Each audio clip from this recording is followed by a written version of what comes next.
Galera, beleza? Como é que vocês estão? Meus amigos, ontem tivemos um dia movimentadíssimo. A começar pelo Valdemar, finalmente aceitou que existe uma ala desalinhada dentro do PL.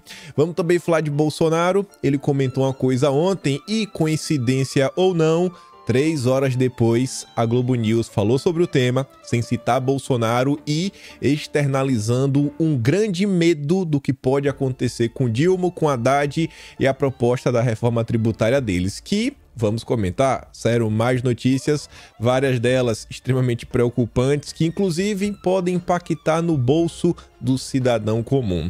Depois vamos falar mais sobre o Dilma, ele que tem alguns motivos para começar a se preocupar. Críticas vindas da direita é normal, é o padrão, mas críticas vindas da esquerda estão começando a aumentar, estão começando a subir o tom, e não é qualquer tipo de crítica, são críticas bem direcionadas, mostrando como o Dilma, no final do dia, além de estar muito mais do que patinando, está traindo as pautas da esquerda. Então a gente vai comentar sobre isso, acho que vocês vão gostar. Depois, olhem só, o retrato do entreguismo. Lá foi o Dilma entregar nossas riquezas na Europa. O show de horrores. E saíram algumas notas que eu quero mostrar para vocês sobre o real interesse, né, dos europeus em relação não só ao Brasil como à América Latina, que vocês vão colocar a mão na cabeça e falar, meu Deus, o que é que está acontecendo? E nesse âmbito, o Dilma mais uma vez foi criticado pela turma da esquerda. Vocês vão ver quais são as acusações que foram feitas. E no final, espero que dê tempo de a gente comentar sobre a decisão que precisa ser listada aí, né, os seguidores de Bolsonaro nas redes sociais. Espero que dê para comentar, porque eu trouxe a decisão completa, na íntegra, analisar ela, sair do que está sendo noticiado na imprensa. E também tem um texto interessante sobre Bolsonaro, que se não der tempo, a gente comenta amanhã. Mas vamos começar. Primeiro, como eu falei, finalmente o Valdemar entendeu que existe uma ala no partido que isso atrapalha, não ajuda, porque, além de não estar alinhada, não trabalhar no legislativo para avançar com as pautas que elegeram Bolsonaro e que representam, né, ou pelo menos Valdemar diz representar o PL, a turma tá lá fazendo L, jogando contra e ainda fica queimando filme. Aquela pessoa, né, o isentão e aquela turma da terceira via que adora apontar o dedo e falar, olha, ó, Bolsonaro e Dilma são iguais. Olha lá, tá fazendo ele a mesma coisa. E foi o caso do Yuri do Paredão. Ele que já tinha batido foto lado a lado com Lula e o Valdemar passou pano. Ele que saiu para passear com os ministros do Lula e o Valdemar passou pano de novo. Agora o Yuri do Paredão apareceu fazendo L mais uma vez, só que ao lado de 2 ministros. Aí agora parece que foi o finalmente. Finalmente, inclusive, no tema é como o Valdemar, né? Ficar se escondendo. É a terceira vez. Não é a primeira, nem a segunda. Foi a terceira vez, né, Valdemar? Solicitei ao diretório do PL no Ceará a abertura do processo de expulsão do deputado federal Yuri do Paredão. Ao que tudo indica, o parlamentar licenciado parece não comungar com os ideais do Partido Liberal. No primeiro momento, achei importante. Eu acho que não só o Yuri do Paredão, como mais uns 15, pelo menos, mereciam, né, chamar para perto, né, quem sabe dar o chapéu, ó, pode ir embora, né, vida que segue, você não é bem-vindo aqui porque você não comunga dos mesmos valores. Mas enfim, eu tava passando na rede social, vi essa postagem aqui do Jordi, que eu tendo a concordar, até mudou um pouco minha opinião. O Jordi falou assim, ó, presidente, você está fazendo o que ele quer. Ele quer ser expulso para poder levar o mandato dele. A melhor alternativa seria deixá-lo no sal, sem comissões, sem fundo, sem diretórios, sabe? Um cara sem nenhum poder dentro do PL. E se ele tentar sair do partido, perde o mandato. Avalie. Eu acho que o Jordi não tá errado nessa, não. Agora eu tenho que ficar claro é isso, que tem deputados lá dentro que não representam o PL. E o PL tá agindo para puni-los, para mostrar que sim, que está alinhado. Porque isso passa uma mensagem clara para a população. No dia que o Valdemar entender isso e realmente colocar o partido para se tornar um partido de direita no Brasil, eu acho que o PL vai crescer mais do que todos os partidos juntos deste país. Vamos continuar. O que eu estava falando para vocês, e prestem atenção no horário. No dia de ontem, a 12h05, aparece ele. Com sua malemolência, né? Pinta de jogador, histórico de atleta, Jair Messias Bolsonaro, o único. A única certeza da reforma tributária do PT. A Receita vai arrecadar mais. E aí Bolsonaro coloca ali a nota da Folha de São Paulo, dizendo que o IVA do Brasil pode ir a 28% e ser o maior do mundo, segundo o IPEA. Comentamos ontem e é uma notícia que é falsa. O corpo da matéria aponta que é 28,4% e ainda em relação ao primeiro texto, que foi basicamente apresentado no dia 22, que foi modificado por 2 vezes e a versão que foi aprovada foi a terceira, com várias exceções extras que não estavam previstas no primeiro texto. Logo, o 28,4 vai ser muito maior. Então, é uma matéria que não condiz com a realidade, ou seja, vai ser muito mais do que 28. Aí, Bolsonaro postou isso, 12h05. Aí, o braço de sustentação do Lula, dentro da imprensa, a Globo News, o pior jornalismo do Brasil hoje, porque não é mais jornalismo, se tornou um clube de torcedores, né, de líderes de torcida. Lá vai o Boca de Latrina para falar assim, ó, armadilha do ponto de vista político. Oposição vai explorar que o PT criou o maior imposto do mundo. Esse já é um discurso que já está sendo esboçado. Isso vai colar, vai colar.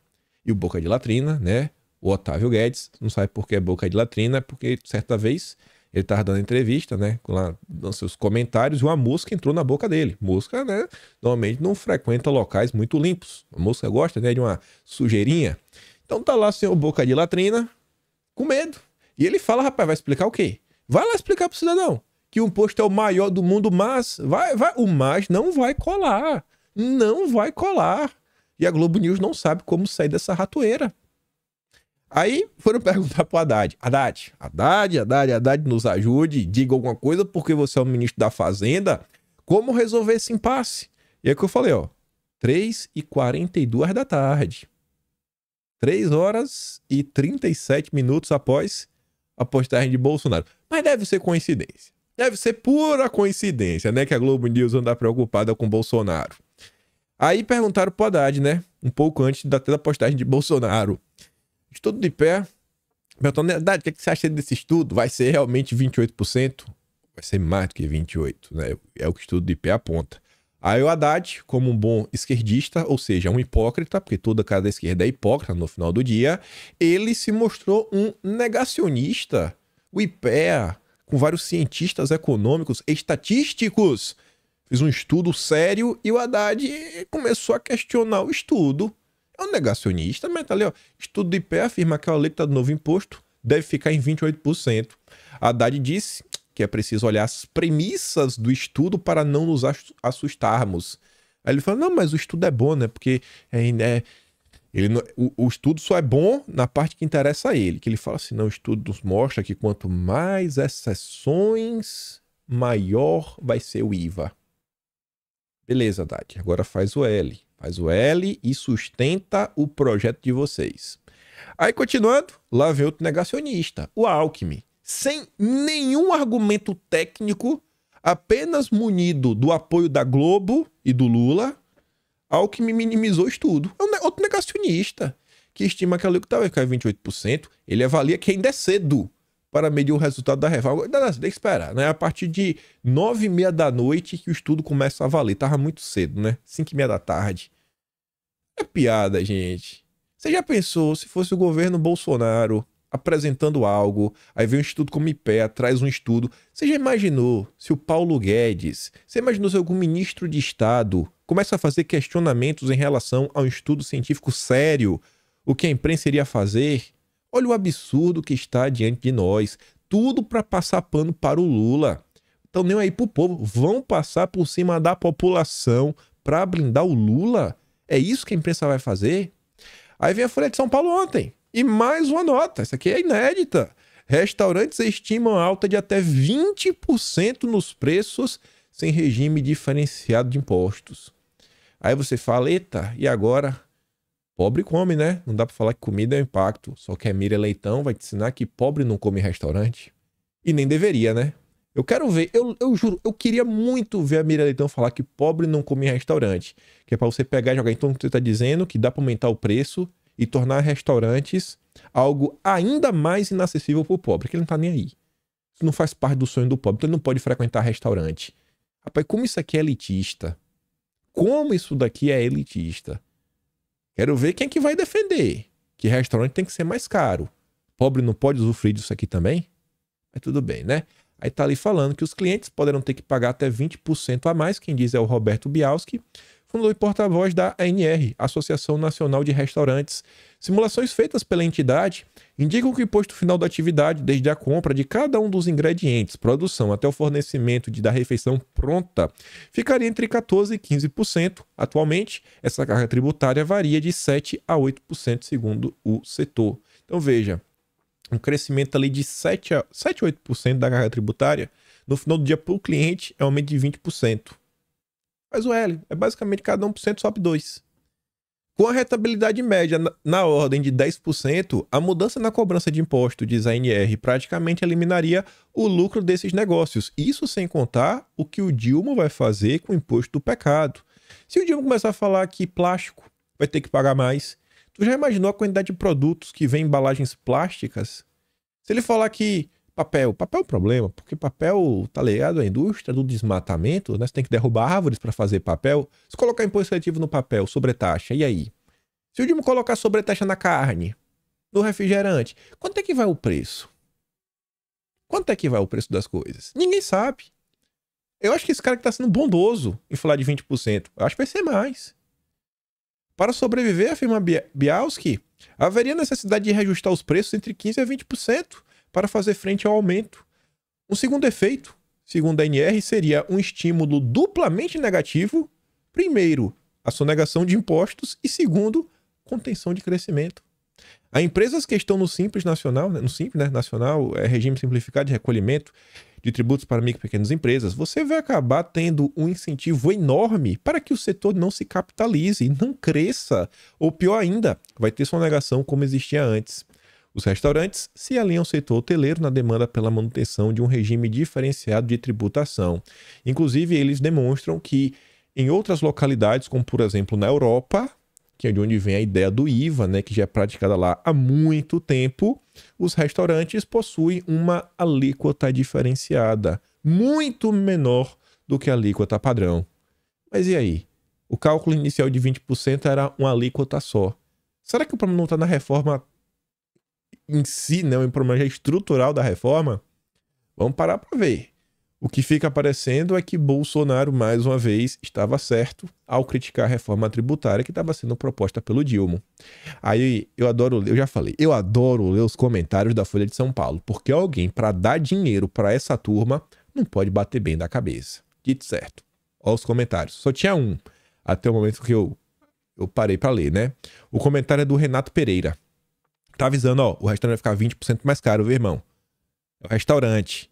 Não é o iate do milionário, não é o jatinho, não é o voo de milionário, é o restaurante, viu, Renato? Aí ele diz assim, ó, todos querendo manter o seu benefício, igrejas, times de futebol, restaurantes, o Brasil não tem a menor chance de dar certo. Ele quer pagar mais. O eleitor do Lula é assim, é gado premiado, né? Quer pagar mais imposto. Eles deviam começar agora, né? Abrir a carteira, fazer uma doação, doa PT, pula, continuar trabalhando, curtindo a vida doidado. Aí, Migalhas, um portal focado no judiciário, ao lado do Conju e do Jota, acho que são os 3 maiores portais do país. Eles comentaram sobre a reforma, sobre a ótica das questões jurídicas dela. E fala assim, ó, reforma tributária no Brasil, desafios e oportunidades para a justiça fiscal. Isso foi de ontem. Eu acho que realmente é uma oportunidade, que vai ter muito litígio, né? Muito questionamentos nos tribunais ao redor do país. Aí o Lucas Pereira, né, o advogado que escreveu esse texto, ele fala do imposto do pecado. E ele não fala algo bom. Acho que é um problema para a maior parte das pessoas. Que ele fala assim, ó.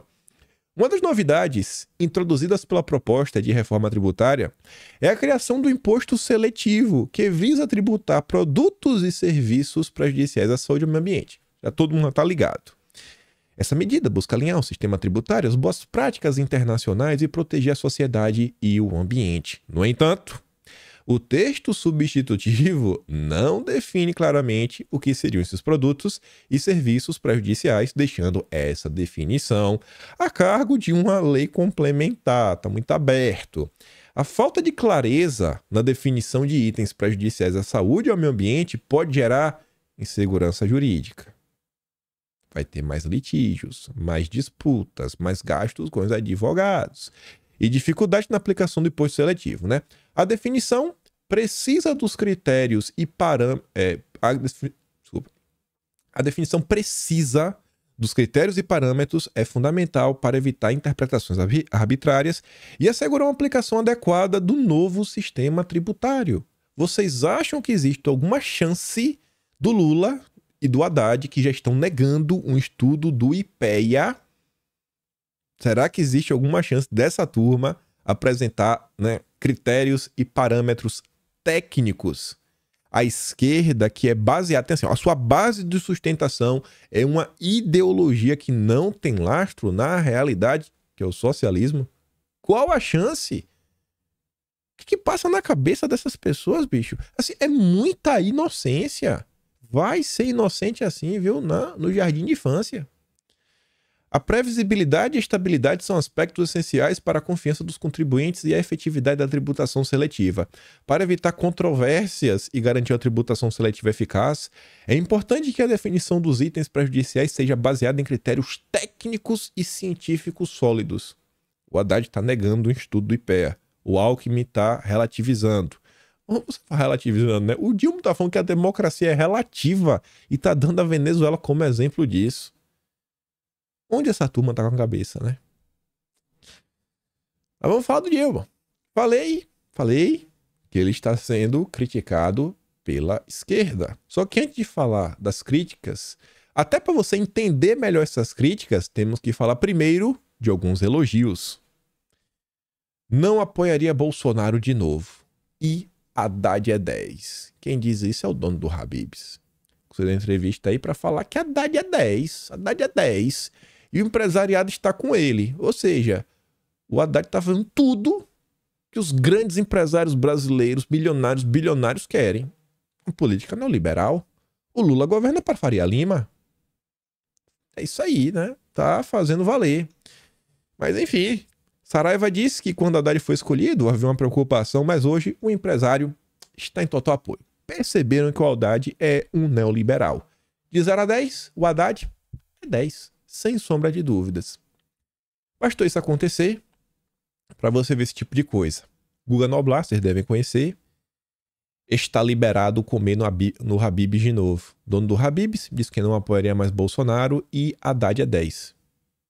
A UOL, o empresário disse que o empresariado está em total apoio ao Haddad. Sobre Lula, avalia que teve um período meio complicado, mas quando assumiu agora está tendo sorte, as coisas estão favoráveis e competência também. Você percebe como é o pensamento da esquerda? Apoia o Lula, sim. Então não precisa mais perseguir. Não precisa mais fazer boicote, porque agora está com a gente. Agora está do nosso lado. Pode parar a perseguição. Mas beleza, né? Isso daqui é a parte. Vindo agora para as críticas. Jones Manuel, do Partido Comunista Brasileiro. O Jones está preocupado. Está preocupadíssimo. Camarada, ó, meteu camarada, já sentiu o tom, né? Camaradas, é preciso que toda a militância e povo trabalhador do Brasil saiba que o governo Lula, a partir do Ministério da Fazenda, busca fazer um ataque que nem o FHC, nem o Temer, nem mesmo o Jair Messias Bolsonaro conseguiram. O Haddad e o Lula estão querendo atacar os pisos constitucionais da saúde e educação. Rapaz, é mole? Tá ali, ó. Tesouro sugere limitar pisos de saúde e educação.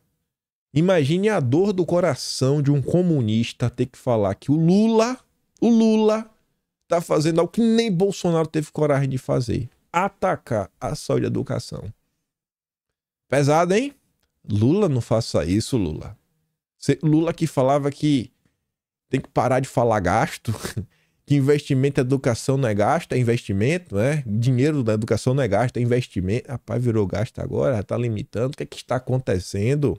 Está traindo as bases da esquerda? Sim, óbvio. O Lula, no final do dia, falei para vocês, ele é o vassalo do Biden e da turma da Europa. A gente vai comentar o que ele foi fazer lá na Europa, né? Tava lá em Bruxelas.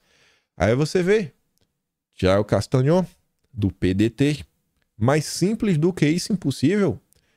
Acabou o efeito da super safra do Bolsonaro. Começou o efeito do neoliberalismo de Haddad. E o que é que ele comenta? Uma nota do Globo, que é até difícil do Lula criticar, que mostra que a atividade econômica teve queda de 2% no mês de maio. PIB negativo, faz o L, revisando para baixo. Ontem eu vi um comentário do Amazônia Azul falando o seguinte, que durante 4 anos de governo Bolsonaro, todo mundo errou as expectativas para baixo, porque eles estavam torcendo para dar errado, estavam tentando sabotar o governo. Já no governo Dilma, todo mundo está tendo que fazer revisões para baixo, porque eles apostaram lá em cima, né? Fizeram revisões gigantescas e a coisa tá indo na contramão. Torcida que chama, né?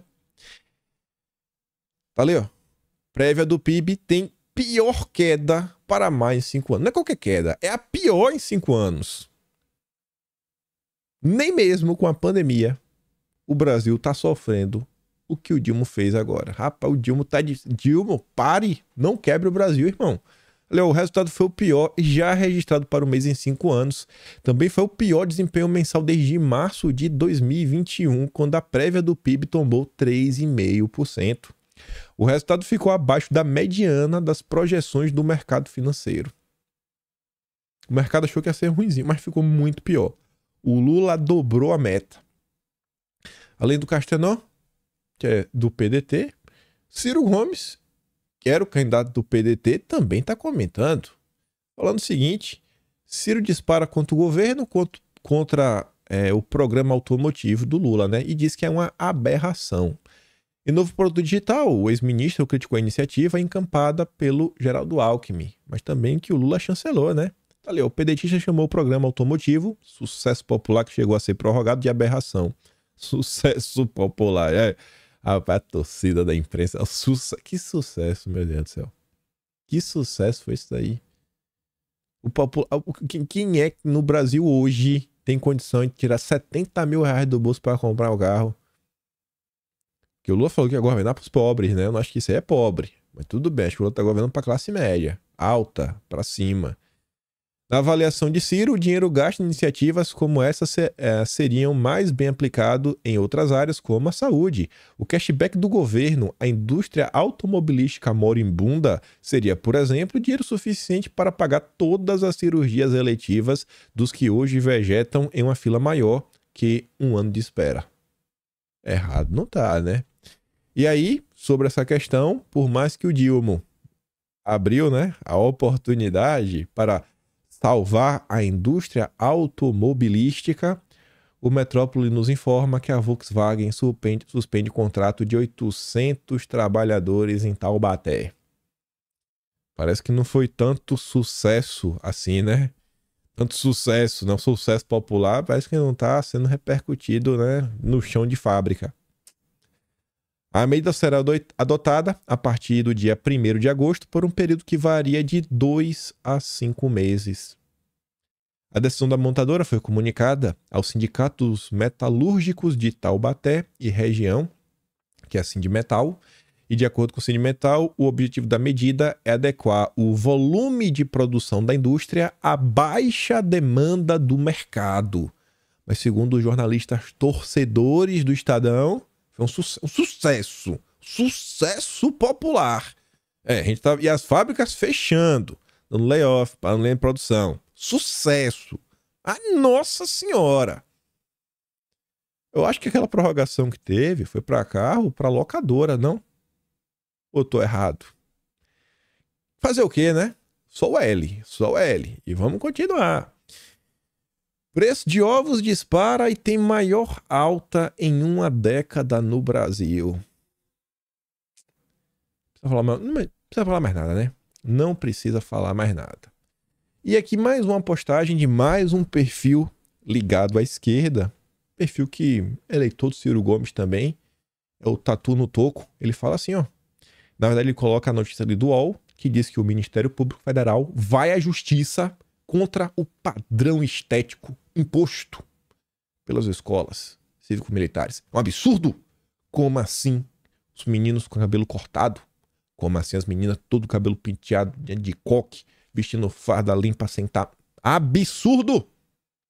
Absurdo! Não é isso que queremos? Não é esse tipo de escola que o PT gosta? A esquerda tá em todo canto.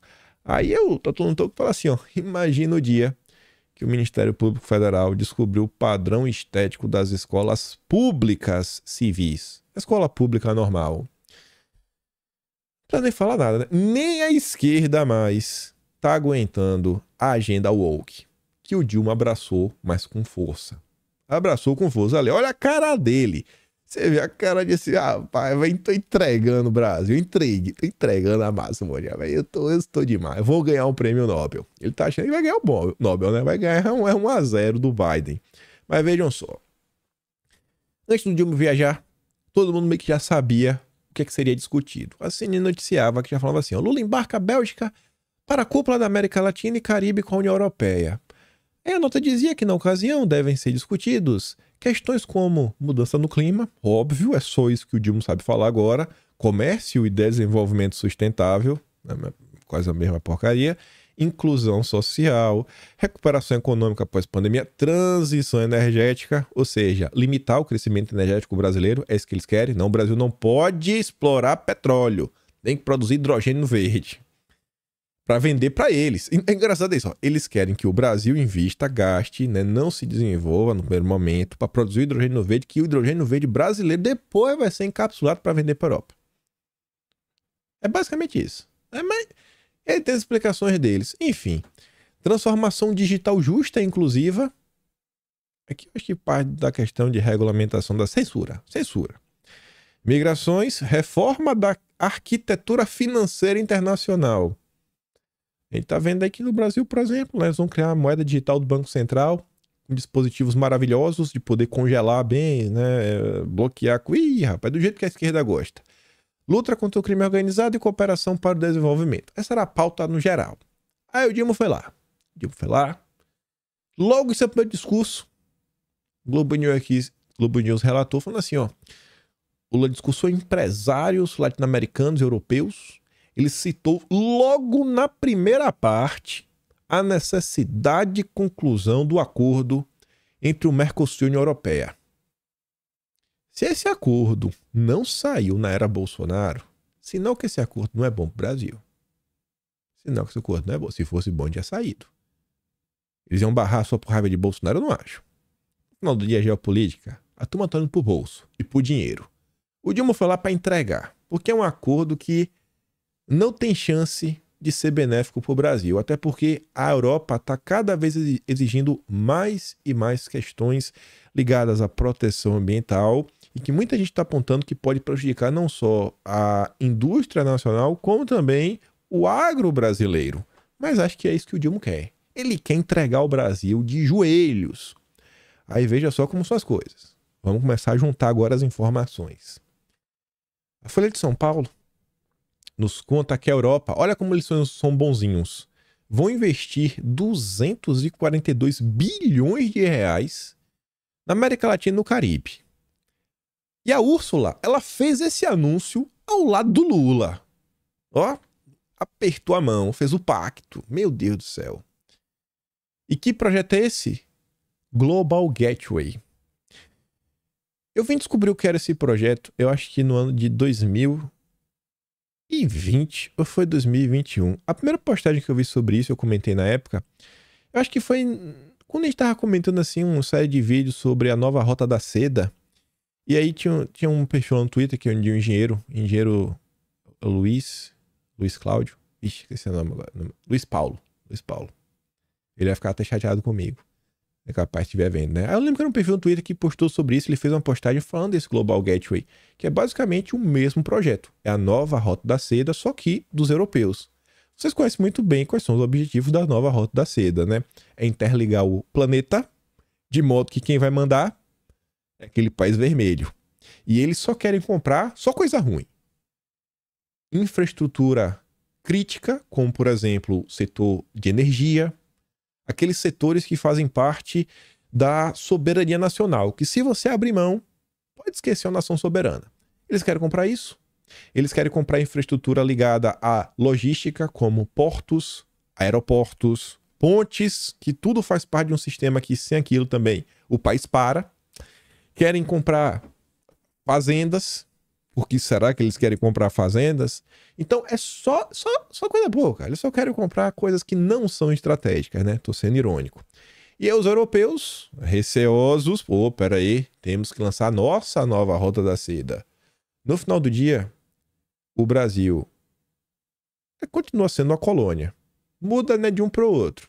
Você vê que a gente tem um governo que é colonialista, né? Não que a gente colonize outras pessoas, mas que quer ser colonizado. O Lula é um entreguista, mas tá ali. O programa geral prevê até 2027, olha como a Europa é boazinha, presta atenção. Um investimento total de 300 bilhões de euros. Ou seja, não é 242 bilhões, é ali no primeiro momento. Até 2027 é 1,6 trilhão em todo o mundo. Talvez seja os 242 só na América Latina e Caribe. Esse dinheiro vai ser usado para quê? Para ajudar o Brasil a sair da miséria? Para as pessoas terem saneamento básico, melhores empregos? Não. Esse dinheiro será utilizado em projetos de infraestrutura climáticos e digitais. Para quê? Para fortalecer as cadeias de abastecimento da Europa, impulsionar o comércio da União Europeia e ajudar a combater a mudança climática. Ou seja, a Europa vai investir em infraestrutura para quando eles tirarem as riquezas do Brasil, ficar mais barato de levar. Porque, pô, é difícil, né? Você exportar coisa. Você tem que ter uma infraestrutura, você tem que ter porto para levar o diamante, metais preciosos, metais raros, lítio, né? Que está em alta, das baterias. Você tem que ter infraestrutura. Então a Europa vai investir para baratear para eles. Para o Lula entregar de forma mais fácil. Aí você fala, não, que tu tá falando isso daí porque tu não gosta do Lula. Tu tem raiva do cara, não fala isso não, pô. O Lula não quer entregar o Brasil, não. O Lula, Maria, é o grande neoliberal, aprendeu com o Fernando Henrique Cardoso. Isso daí deve ter aprendido mesmo. Vamos dar uma olhada. A Folha de São Paulo postou a nota, que não é da Folha, né? Eles só repostaram. Acho até porque dificilmente alguém na Folha de São Paulo tem capacidade de escrever uma nota dessa. A nota original é do Financial Times e fala assim, ó. Europa volta a caçar metais preciosos na América Latina. O texto já é bem tendencioso, né? A Europa quer investir na infraestrutura. Para quê? Para ter os metais preciosos da América. Quem poderia imaginar? Mas vamos continuar, né? E diz que nessa semana tem uma grande cúpula. União Europeia, América Latina, Caribe, em Bruxelas. É exatamente isso que a gente tá falando, né? Tá bom. No momento em que a Espanha assume a presidência rotativa de 6 meses do Conselho Europeu de Países Membros da União Europeia. A primeira parte do texto analisa a nova relevância da relação União Europeia-Latino América no contexto dos minerais críticos. A obsessão do momento. Então quer dizer que vai investir o dinheiro no Brasil para tirar as nossas riquezas a preço de banana. A segunda parte dessa nota, né, analisa como a OMC pode lidar com os impostos de fronteira de carbono e o futuro da própria organização. Aí fala assim, colonialismo e minerais críticos. Veja. Lá vem alguns emissários europeus, liderados pela Espanha, América Latina, querendo metais preciosos. Já vimos isso antes? Sim. Não acabou realmente mal para os habitantes locais? Sim, mas é isso que o Dilma quer fazer no Brasil. O passado colonialista da Europa pode ter lhe dado vínculos linguísticos e culturais com a região, mas também alimenta uma linha de retórica sobre a tentativa da União Europeia de explorar seu poder comercial para despojar a América Latina de suas matérias-primas básicas. Escrevi há algum tempo sobre como a União Europeia tentou suavizar um pouquinho essa abordagem quando, olha só, veja como a Europa é gente boa, gente. Tava lá o Chile e a Europa falou, Chile, somos do bem.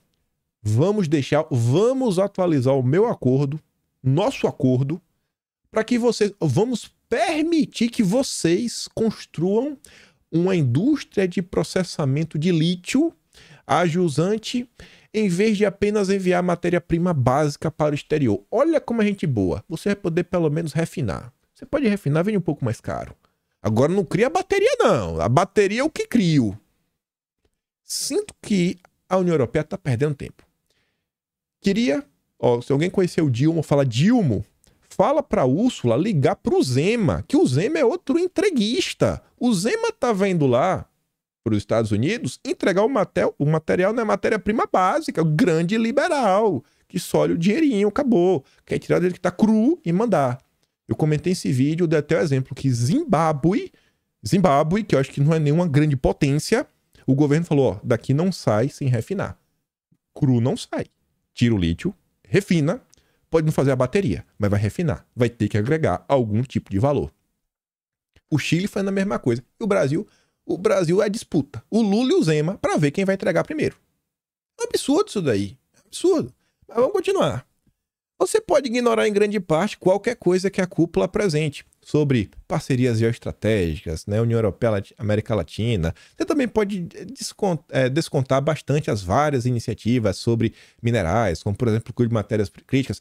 Cara, isso daí tu pode olhar, muita coisa narrativa, porque ele fala assim, não tem força legal, né, nem um orçamento muito grande de compra generalizada para dar muita força. Então tudo que eles falam lá, vamos fazer isso, vamos fazer uma parceria disso, vamos fazer agora um novo programa disso. Isso daí tu pode, sabe, deixar de lado. Tu pode falar, isso não é importante. Agora tem uma coisa que a Financial Times coloca assim, não perca o foco disso. Isso é sério. Isso é sério pra valer. E é o quê, Há, porém, um prêmio substancial óbvio, que é a ratificação do acordo comercial preferencial entre a União Europeia e o Mercosul. É o que o Dilma falou que ia fazer, né? É que o Dilma prometeu que ia fazer. Esse ano ainda. O acordo foi assinado em 2019, mas desde então, né, definhou, porque a Amazônia estava pegando fogo no governo Bolsonaro. Além, olha só, de preocupações da Argentina e do Brasil, de que isso esvaziaria ainda mais sua base manufatureira, né? Iria atrapalhar ainda mais a indústria brasileira. Mas o Lula falou, vamos ter. Vou assinar, vai sair esse ano ainda. Nem o Financial Times tá conseguindo defender o indefensável. Mas a imprensa brasileira defendeu o Lula. Rapaz, a gente vai chegar lá. Aí, nessa matéria ainda fala sobre a OMC e como a Europa está trabalhando para avançar com a agenda do carbono, que o Lula defende, falando assim, criticando a solução de disputas. Não pretendo criar o hábito de usar esse boletim para acrescentar notas de rodapé à coluna Segredos Comerciais da semana anterior, mas gostaria de acrescentar um ponto ao meu argumento de que a ala de solução de disputa da OMC, embora enfraquecida, pode ser capaz de difundir a precificação do carbono ao redor do mundo. Aí diz que a União Europeia apresentará unilateralmente, eles não estão nem aí para ninguém, sua medida de ajuste de fronteira de carbono. Um grupo de países liderados pela Índia entrará com processos na OMC contra ela.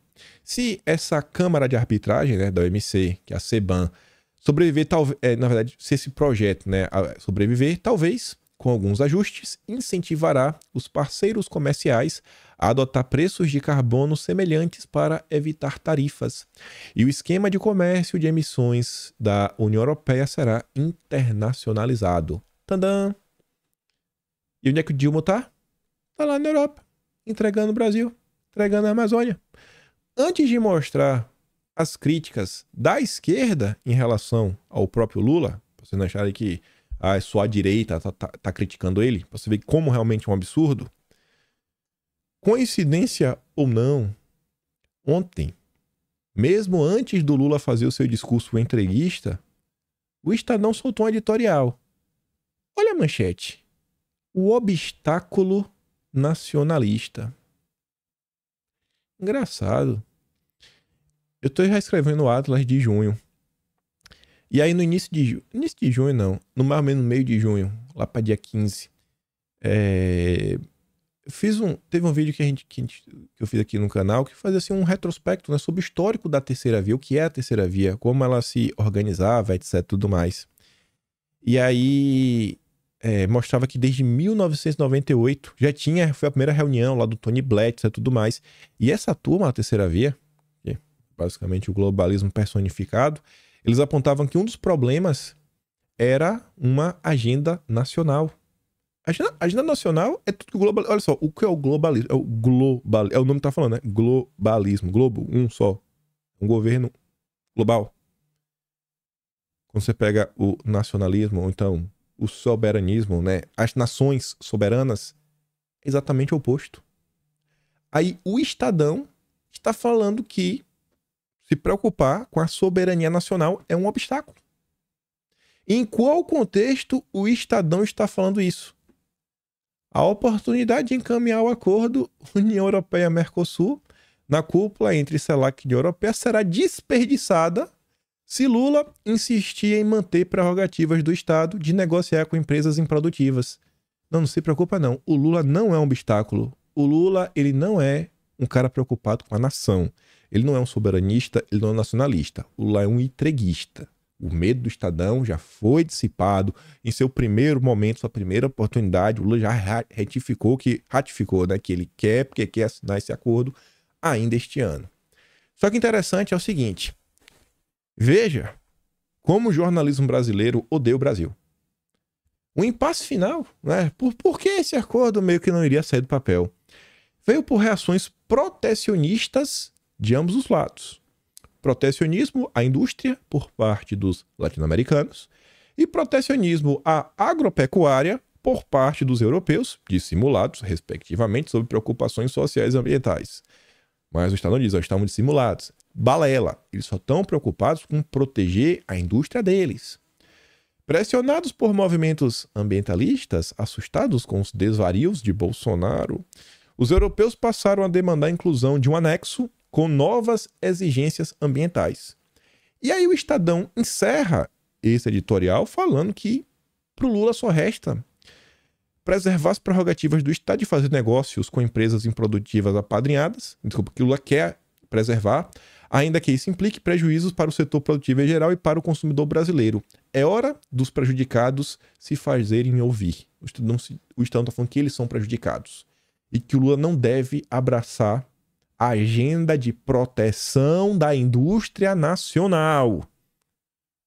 Bom, o Lula ouviu o Estadão. Ouviu. Está claro no discurso dele. Mas você percebe o que está sendo colocado na mesa? Você percebe o que eu estou falando para vocês há pelo menos... Deve ter uns 6 meses, pelo menos, que eu estou falando, pessoal, ao redor de todo o mundo vem emergindo movimentos soberanistas, tentando resgatar a tradição dos países, né? Esse sentimento de nação, um projeto de país. Se lembra lá atrás que eu falei para você, gente, precisamos começar a discutir um projeto de nação. Para quando alguém pensar, pô, falta um projeto de Brasil e pensarem nisso, eles olharem para ele e falar, pô, a direita é o único grupo pensando num projeto de país. O que é que a imprensa não quer? O que é que o Estadão, o veículo da terceira via, não quer? Um projeto de nação. Não pode ser um problema. O que é que Bolsonaro representava? Brasil acima de tudo. Deus acima de todos. Um projeto de Brasil. União Nacional. Tá lá na frente do vídeo, mas não sei se vai dar tempo de comentar hoje. Ontem Bolsonaro postou um vídeo perguntando o seguinte: a quem interessa nos dividir? Bolsonaro falava, pode privatizar? Pode, mas tem que perguntar para quem, para quê, se vale a pena ou não. Tem alguns setores que são estratégicos. É o pensamento no Brasil, o pensamento da nação, um pensamento de um projeto de país, tudo que a imprensa não quer. E aí, esse acordo, a União Europeia, ela não vai rever a parte dela. Ou seja, ela vai manter a parte que protege o agronegócio deles, ou seja, que vai prejudicar o nosso agro, e o Brasil e o Mercosul tem que abrir mão, né, das suas prerrogativas e ver as suas indústrias também serem prejudicadas. É um verdadeiro acordo do perde-perde. Perde na indústria, perde no agronegócio. Mas é melhor assim. Por quê? Porque é melhor, não questione. É o projeto da terceira via, de destruição nacional. Renato colocou até a foto ali, ó, do Dilma. Falando assim, ó, o aperto de mão entreguista. Enquanto Lula passeia, curte o verão europeu, segue afirmando o compromisso de entrega do solo brasileiro à dinastia europeia, a exploração do petróleo da foz do Amazonas continua sendo proibida e o país continua sendo desindustrializado com apoio do Pacto de Transição Climática e da ideologia da reforma tributária da fome. Resumiu tudo. Aí que eu falei, não é só a direita que tá falando sobre isso. Isso daqui é tão absurdo que qualquer brasileiro que toma conhecimento do que está acontecendo deveria estar indignado. O perfil que eu comentei esses dias, Gringa Brasília, hein?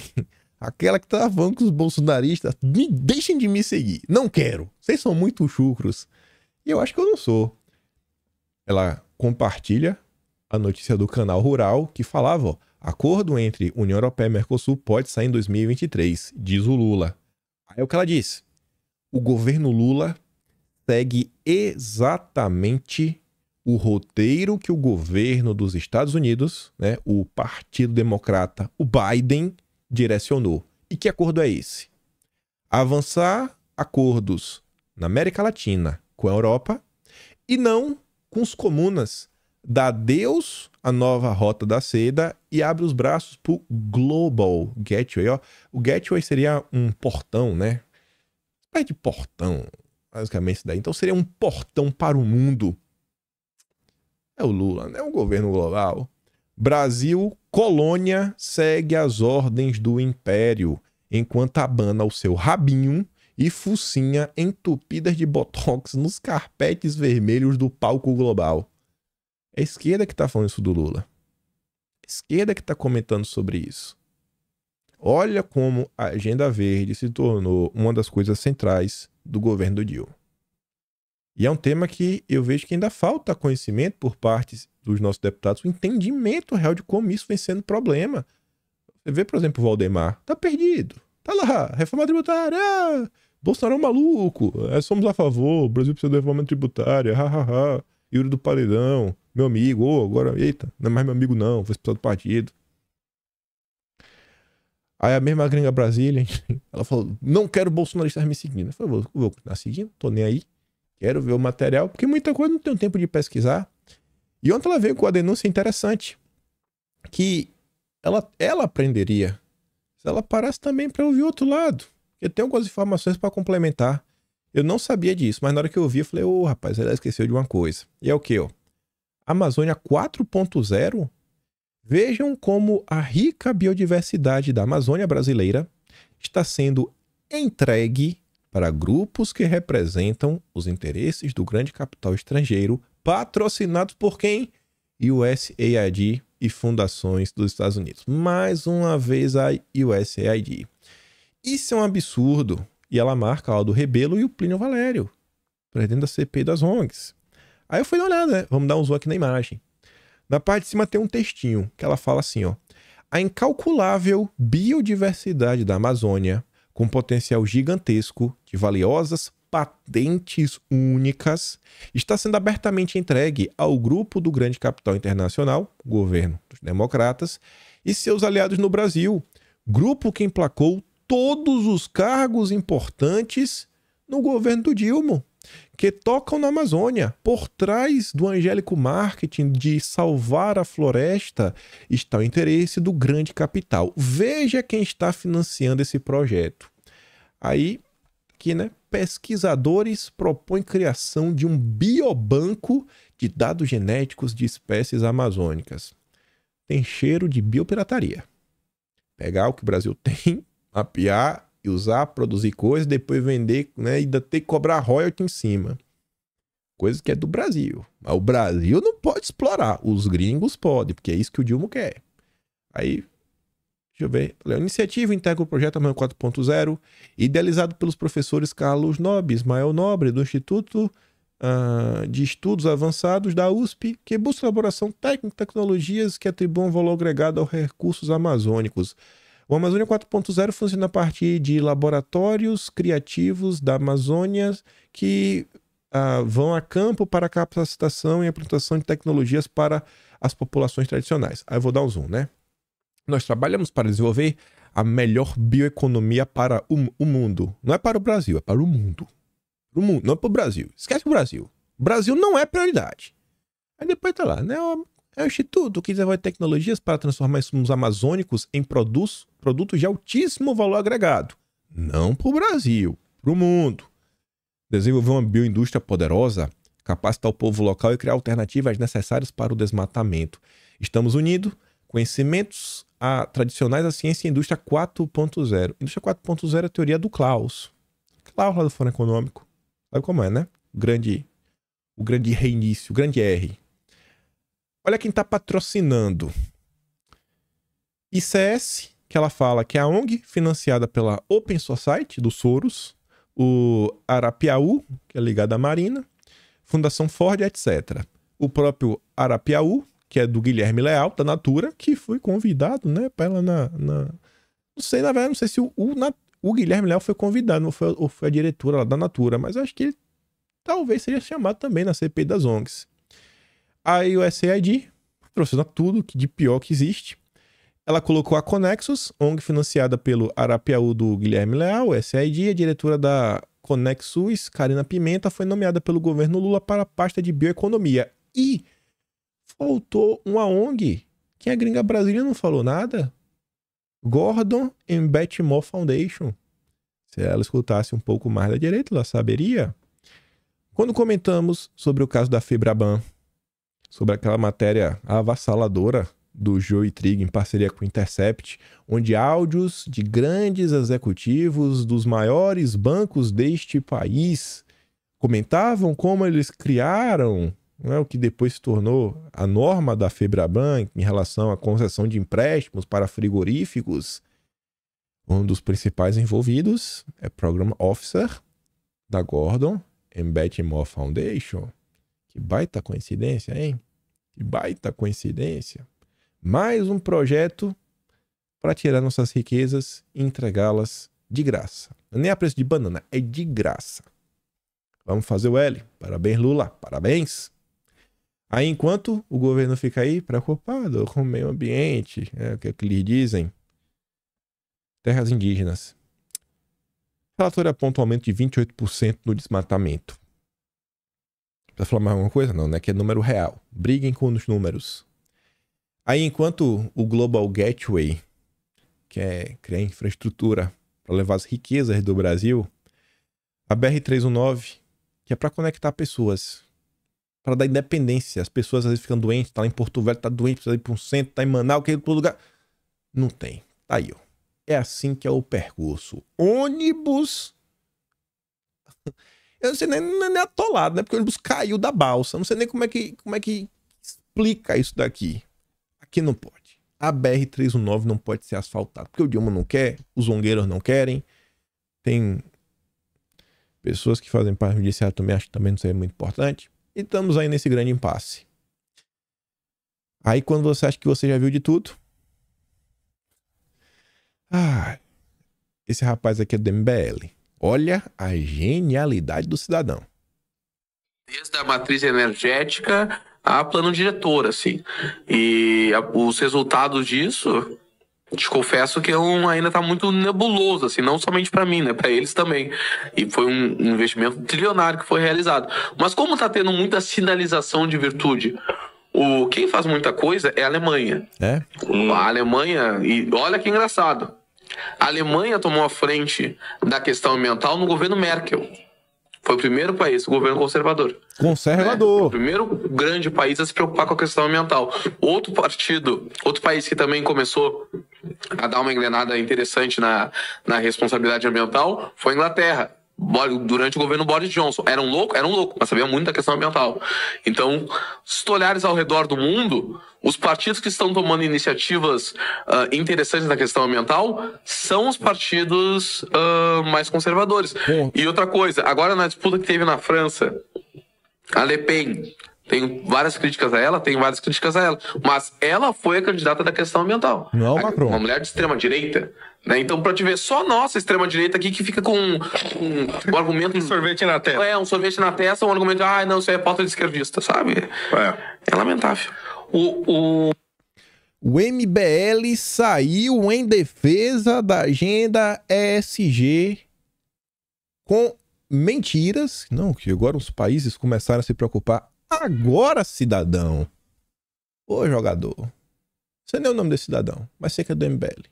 É porque é da série C do MBL, né? Tem a série A, Kataguiri, Chico Linguiça, Tony Doritos. Aí depois tem testa de Testa de Fandangos na Série B. Esse aqui é a Série C, nem sei quem é esse daqui. Aí, alguns países começaram a se preocupar, alguns agora. Desde os idos de 1940 já se fala em agenda verde. Na década de 80, a coisa já estava a 1000. Na década de 90, no Brasil, o Fernando Henrique Cardoso estava falando que ONGs eram organizações neogovernamentais, tinham que governar junto. Aí o cara falou, não, agora. Onde é que essa turma vive? Ainda tá aí, não temos que avançar. Não, a Merkel, conservadora. O Macron tá chamando lá o Lula para discutir um pacto financeiro global verde. Mas não. A candidata do meio ambiente é a Le Pen. Rapaz, amanhã tá lá em BL levantando a bandeira woke, falando, temos que ser wokes, wokes. A turma do Alckmin tá realmente mal, viu? Catapix, Chico Linguiça, Tony Doritos, revejam aí, né? Os colegas de vocês que tá ruim, meu irmão. Vocês estão muito louco, eu não esperava isso de vocês. Vocês realmente abriram o alçapão, estão descendo rápido. Aí, a turma do MBL, né? Os novos defensores da agenda ESG, você vê como são as coisas. Elon Musk diz que vencerá a batalha das inteligências artificiais e o motivo envolve ser menos ESG. E o que Elon Musk está falando no final do dia? Meu produto não é lacrador. Meu produto vai entregar para as pessoas o que elas querem. Vai ser desenvolvido a favor das pessoas. Vai ser realmente ser algo útil, sem um viés.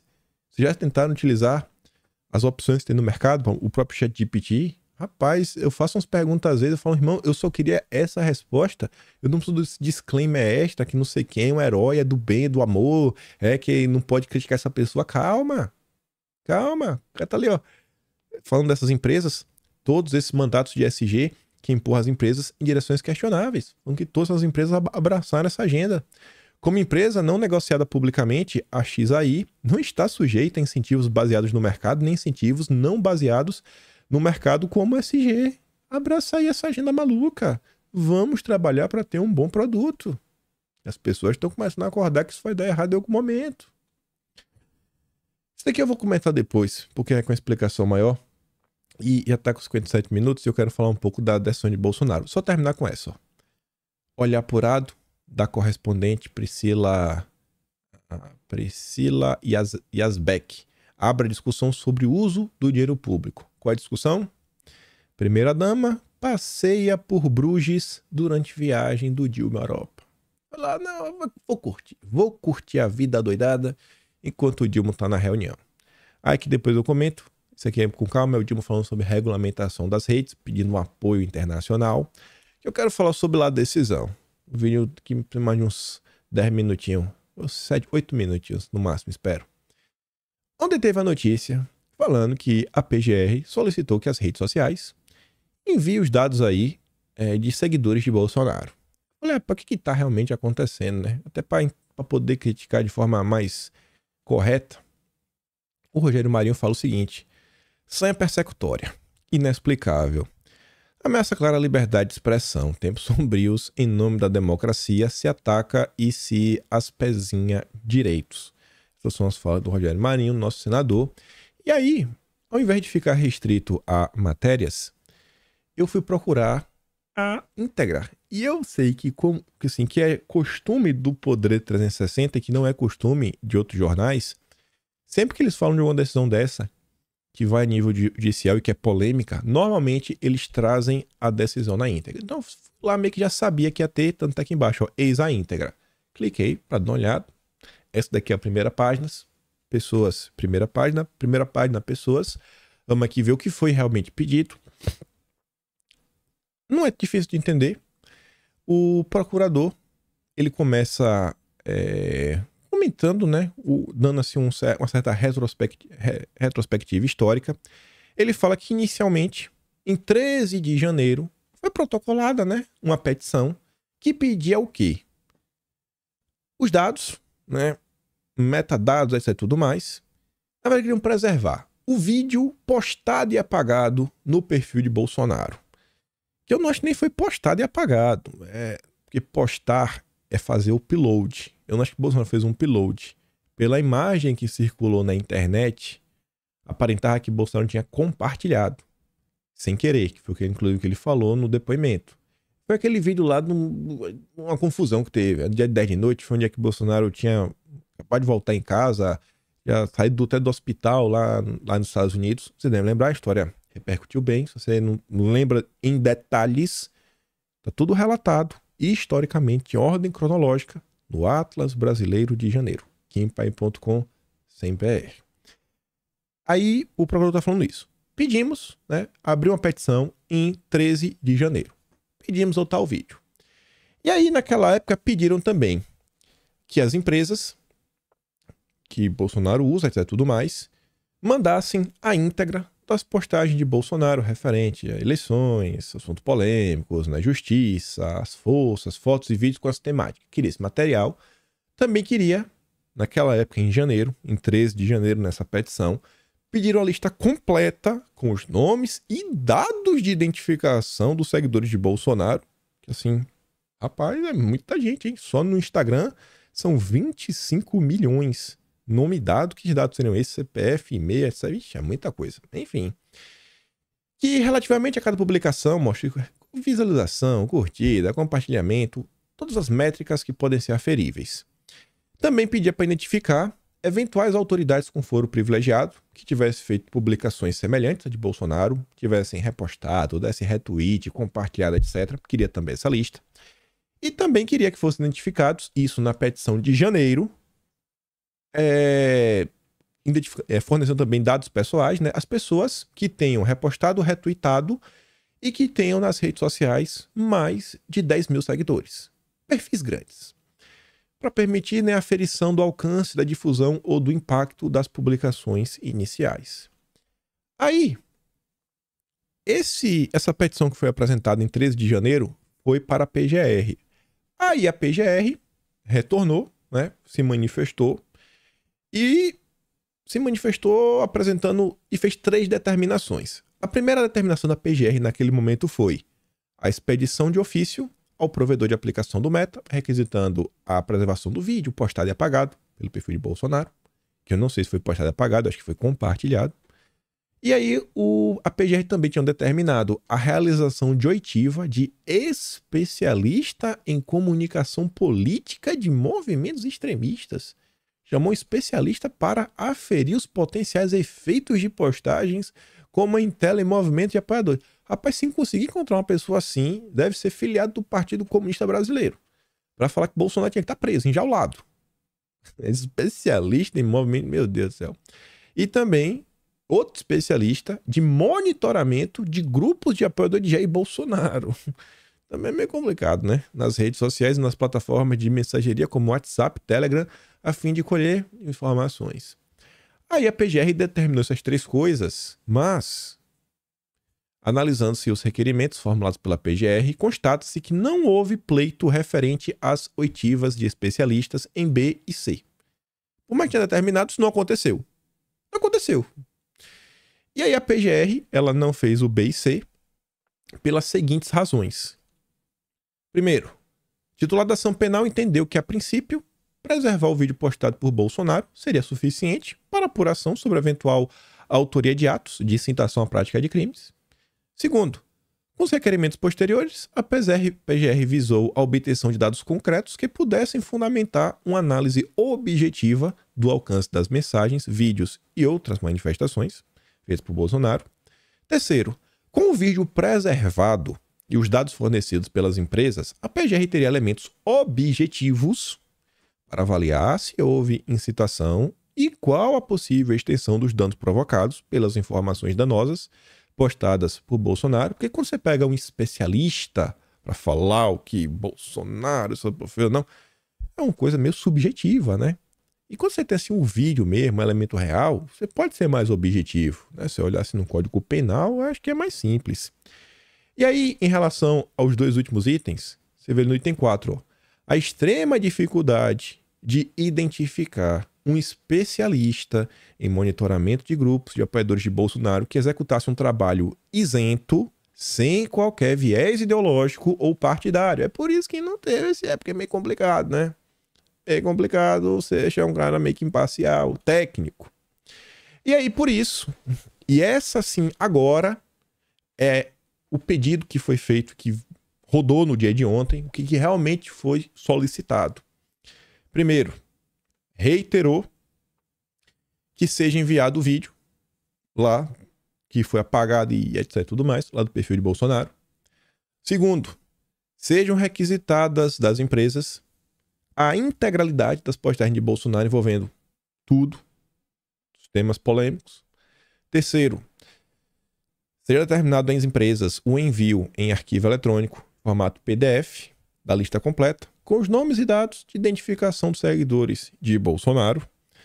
E 4, que relativamente a cada publicação, as empresas informem as quantidades de visualizações, curtidas, compartilhamentos, repostagens, retweets, comentários e demais métricas aferíveis. Ou seja, no final do dia, acho que ele continua querendo a lista, né? É o que está dando a entender, dos seguidores de Bolsonaro. Rapaz, é gente, viu? Eu fico até me perguntando assim, rapaz, qual seria a utilidade disso? Só no Instagram são 25 milhões. Mas enfim, na minha visão, né, esse Bolsonaro era de madrugada no Brasil. Já tinha passado o dia 8.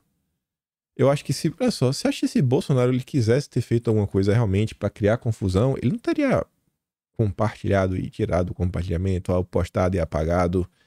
Acho que ele teria deixado, né? Ele não teria feito assim, na madrugada. Ele teria escrito ele não escreveu nada. Eu acho que ele compartilhou, porque tinha um perfil abaixo que tinha colocado. Acho que a explicação de Bolsonaro na época assim, mais precisa, ele falou que ele meio que tava tentando clicar para assistir depois, né?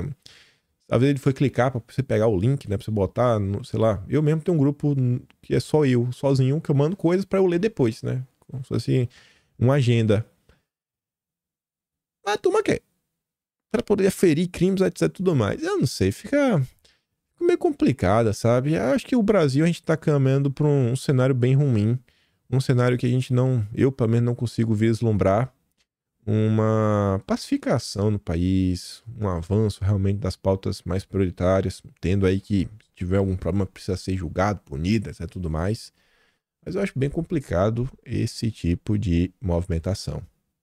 Tem um texto que eu quero comentar depois com calma, foi escrito pelo Stephen Kanitz. E aí só para encerrar e mostrar o que eu tinha dito para vocês, lá atrás, Bolsonaro postou um vídeo que eu achei bem interessante perguntando, né? Quem está nos dividindo? Quem está nos dividindo? A turma fala tanto de polarização, disso, daquilo, outro, etc, tudo mais. Mas quem realmente está trabalhando para unificar o país? Será que esse tipo de ação ajuda? Será que realmente necessário ter todos esses dados para você conseguir saber se Bolsonaro fez algo de errado, não fez algo de errado, etc. Você vê que só um tipo de notícia como essa é uma baita confusão. Eu vi que até pessoas de esquerda estavam se questionando o que está acontecendo. Eu espero que Deus abençoe os tomadores de decisão desse país para que a gente realmente chegue a algum lugar mais de boa, porque as coisas estão tão ruins, viu? Não é por nada não, as coisas estão complicadas. Enfim, fico por aqui. Se gosta do meu trabalho, passa no meu canal. Então, valeu. Tem o Pedro na descrição. Atlas Brasileiro, kimpaim.com, sem BR. O maior registro, isso eu posso falar, é o maior registro da história do Brasil de janeiro para cá. De forma detalhada, separado por temas, em ordem cronológica, para ninguém esquecer nada. Nada passar em branco. Mas tá lá. E é isso. Espero poder estar aqui amanhã, ver vocês. Lembra daquela compartilhada básica e aquele grande beijo e abraço. Tamo juntos. Valeu, meus amigos. Fui!